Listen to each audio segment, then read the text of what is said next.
Is wait, review YouTube. Hold on, let me Google this. Skull and Bones review. I'm really curious what people are saying about this game. All right. Just out of curiosity. I'm mostly doing it out of curiosity. Throughout history that one could consider vaporware. Dead Island 2, Pikmin 4, Black Mesa, all these titles and more we believe to have entered development hell and likely never to see the light of day. Add Skull and Bones, the naval combat / pirate title, which reportedly began development in 2013, revealed at E3 2017 and faced multiple delays. Wait, 2017? What the fuck? 2017? Oh, thank you, Voik. Wait, Doodles, thank you. It wasn't at the 4-hour mark. It was like later in the evening. Yeah, it was later in the evening. I appreciate you guys. Thank you. Look at the homies, chat. The homies. Yeah, it was later. That was the first one. I normally do 2 a stream. I think it was at the end, but I don't remember when. But holy fuck, 2017? Rumors claim several reboots and a budget that exceeds $120 million, yet despite nah, Batten's got the same one. Being too big to fail. Nevertheless, on February 16th, Skull and Bones is finally out on PS5, Xbox Series X and S, and PC, barring any other last-minute delays. All right. Here's what you should expect before embarking on the maiden Yo, voyage Bitter, of this thank you for the 20 months, project. man.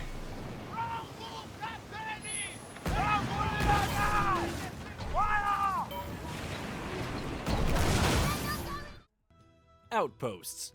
You'll visit several locations throughout the various regions of Skull and Bones, including forts and settlements, but pirate dens will become a common haunt for players. They're like social hubs for players and allow for taking on contracts and accessing different vendors. From shipwrights to blacksmiths, you even meet the local kingpin and must earn their trust to further your pirate journey. Progression.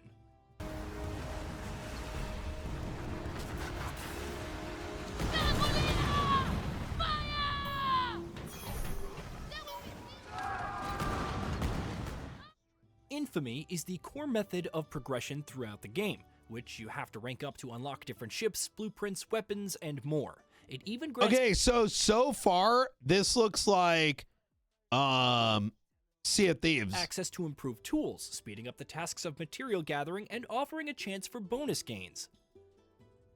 Contracts and world events. You don't have much seems from the like outset, Sea of so Thieves. taking on contracts to gain infamy is key. Contracts are like quests and range from treasure seeking to transportation and even assaulting merchant ships, though they take longer when playing solo. Multiple contracts can be taken simultaneously, with higher tier contracts offering better rewards. There are also world events, quests that spawn in the world in which several players can join and involve tackling challenges like looting a convoy before it reaches the destination.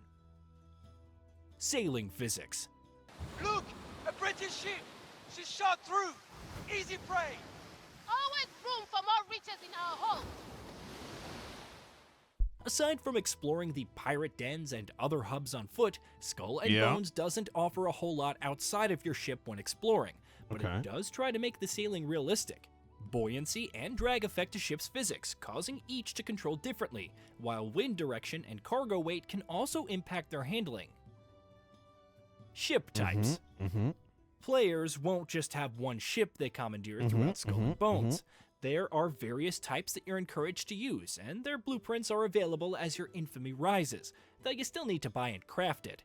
Each ship has different loadouts, like the number of gun ports on I mean, I wonder how many players are in one world map. the bow, broadside and stern, furniture slots, and more, not to mention cargo capacity, stamina, etc. Ship perks. Each ship also has a dedicated perk. For example, the Brigantine is equipped with Bullhorn, which increases damage from ramming, and the Flooded status for damage over time and a slowing effect. Meanwhile, the Paddywhacking is about explosions and more damage to structures. Knowing the ideal ship for the job is important, but it can also affect exploration, since smaller ships can sail inland through rivers. Weather systems. Like in real life, the ocean can go from peaceful to dangerous in a heartbeat. Different weather will affect— I mean, if you're into, so I will say that if you're into games where you enjoy the sailing the ship aspect, like this I could imagine this being intriguing. However,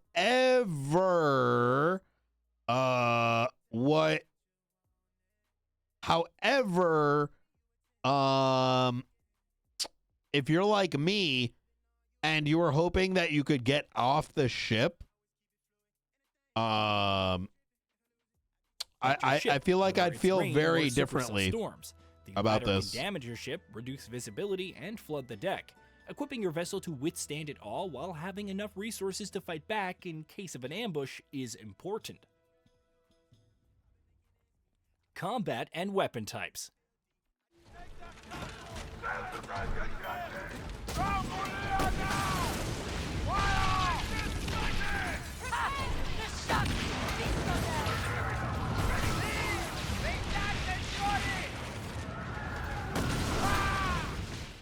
There are various weapon families throughout Skull and Bones, each dealing different kinds of damage like crushing, tearing, explosive, and so on. Different mortar types can either deal explosive damage from afar with a long projectile travel time, or even repair allied ships. Giant ballistas deal extensive damage from afar, but have a charge time, while demi-cannons fire faster, but are best suited for fighting up close. It's best to find the ideal loadout for your playstyle, but knowing what your enemy uses and the best ways to work around it is also key. Yeah. Fury. Yeah. Of course, it's not enough to bombard, bludgeon, and outright bully enemy ships. Your crew can also build up fury to launch a crew to attack, which is the best way to obtain all of an enemy ship's cargo. Okay, fuck me, dude. Types. Can you get out the ship like Spec no? is a solid-state drive and 65 gigabytes of installation, Intel i700X, and let us know what kind of content.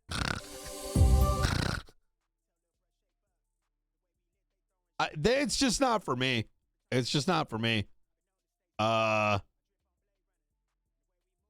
Wait, what the fuck? Oh, I clicked another link. Yeah, I think it's just not for me. I think it's an AC spinoff that released too late. I agree with that. You can leave the ship and go on land, but it's a loading screen and it teleports you onto land. Yeah, but it sounds like the only time you go onto land is in order to like pick up quests. You know what I mean? It doesn't sound like the main character is the ship. Am I wrong? Like you're not getting onto the island and like fighting people and shit. So the main character is the ship kind of thing. So, you know, bruh, like, I don't know. Like, I'm not, it's a mech warrior game, but with pirate ships. Yeah. I think, without getting into like the pricing of stuff, because pricing is so subjective. I try not to talk too much about pricing because for some people, one price is perfectly valid. For another, I don't understand. Like, I don't personally know how this is a $70 game. But then again, you know, I'm shocked that the Ubisoft guys like, well, it's a quadruple A game. I just don't see it. It looks like, let's say even if this is like an improved, it's not my genre, so I can't really justify it in my mind. To me, I'll tell you what happened. What happened is as follows. Is that if this thing, they've been working on it since 2017, this game, probably they realize they have to release it. The amount of money that they probably invested into the pre-marketing and the development over 4, 5, 6, 7 years, right? The 7 years, right? 7 years is that they probably said, listen, people are either going to, there is unlikely going to be, people are either going to, how do I put this? I wish there's a good way I could describe what I'm thinking here. I'm going to try my best. 12 hours in. This is a game where there's still enough hype that was produced that there's going to be people that are going to buy the game just from remembering the nostalgic hype of Skull and Bones. And those are the people that they're going to get the majority of the money from. There aren't, and this is why I barely seen this game marketed. I could be wrong. I doubt they're going to get many sales. Like, you know, when a new game comes out, usually there's the people who are going to buy it anyways, right? There's the people that were going to buy it anyways. That's always the case. But then the majority of sales are people that see the marketing for the first time, hear about it from a friend. That's the majority of the sales. You get what I'm saying? But I think with this game, they're just trying to break even. And they're like, listen, we know it's the people that were going to buy it anyways are still living off the pre-marketing hype, right? Let's just sell it for $70 and try to like make back what we've already spent. Does that kind of make sense? It's like a very unique situation. There's not many games I can think of in the back of my head that had so much like pre-release hype, but has like, you know, no, you know, leg to produce more sales, right? Do you think they could even break even? Well, I mean, let's say they spent like, I don't know, let's say like, I don't know how much games cost nowadays. Let's say they spent 25 million, and that's probably a low end number. Even if they made back 20 million, it's better to be 5 million in the hole than 25 million in the hole. 120. Oh my, what? Wait, hold up. This had a budget of a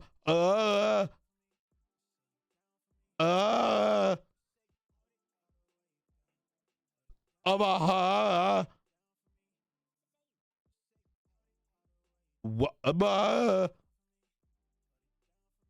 Are you serious?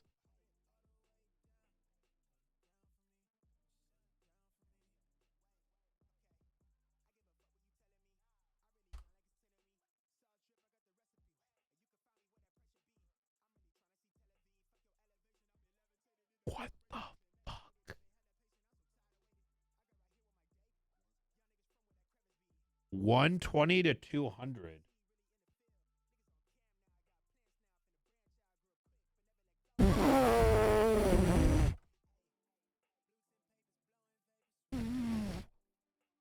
What the fuck? That makes Skull and Bones one of the most expensive developed games in history, beating out Cyberpunk 2077's total cost.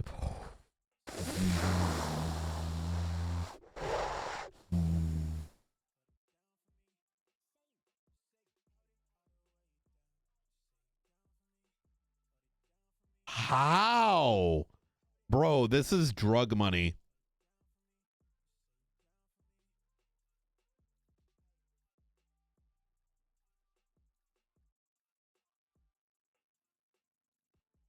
This is drug money. It's got to be something like drug money.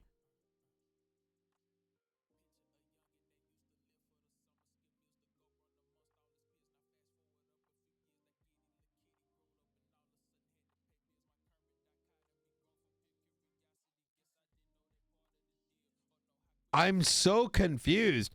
I mean, I'm very curious on the sales. Man, maybe this game is way better than I think it is.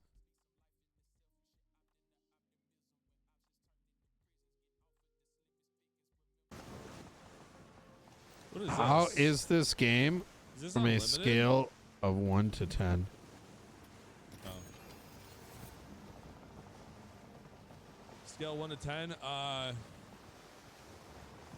What's up, Maddie? How you doing, dude? I would give this a good fucking 7. I'd give it a good fucking 7, man. Oh no. Okay. That's not bad. I think so. It's not bad. Nah. So it's a little weird. Like, you can tell that they made it for like a ship game, and then they added like the on ground thing later, and it's jank. It is so bad. Like, dude, the movement is so bad.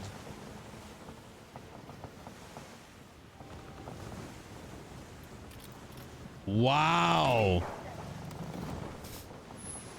Dude. Okay. So I'm doing an opium and rum delivery. These are supposedly you're supposed to get attacked by. Oh fuck. From when I did it, I got attacked a bunch of They times just by ate food. like, rogues and shit.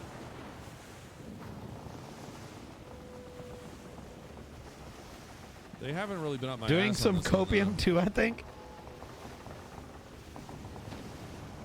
Unless I just ditched them, I wasn't even paying attention. Yo, eating sound effect seems There good. they are. Hello. Okay.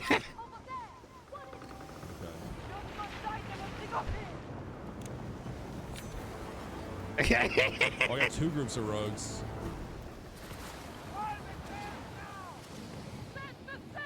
I've known Timac forever. I've known Timac forever, dude.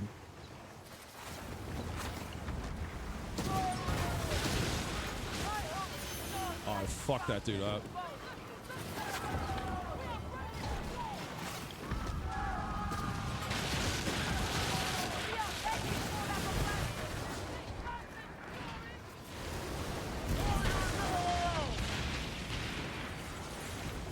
I mean, the explosions and shit seem dope. Oh my god, it's the literal black flag, everything. Even the crow's nest. Wait, even some of these is literally black flag.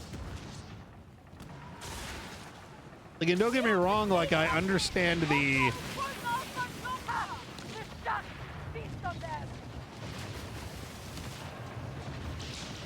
These guys will drop like sugarcane and poppy. Yeah, like that gave me sugarcane.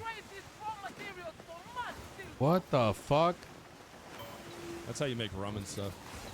Yo, twitch.tv. Timac.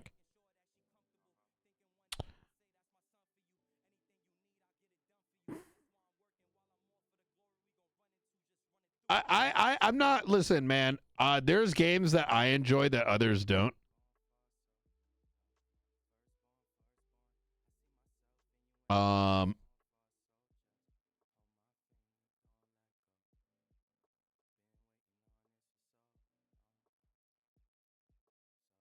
So like, if you enjoy it, you enjoy it, right? Like, it is what it is, right? That's, as long as you're enjoying the game, who gives a fuck? I mean, people think RP's cringe, right? And we enjoy that. But, you know, I am genuinely shocked it's a $200 million budget. $120 to $200 million budget. I'm kind of joking. But like, I just don't understand, right? I just don't understand. Like, I guess what I don't understand, I'll tell you, is like, why did they keep on developing it? It sounds to me, I'm going to be very curious to see if they make up their money. I would say if Ubisoft ends up making their money back on $120 to $200 million and we get the facts out, I'm very, very curious if they made their money back. And if they made their money back, you know, props to them. Props to them.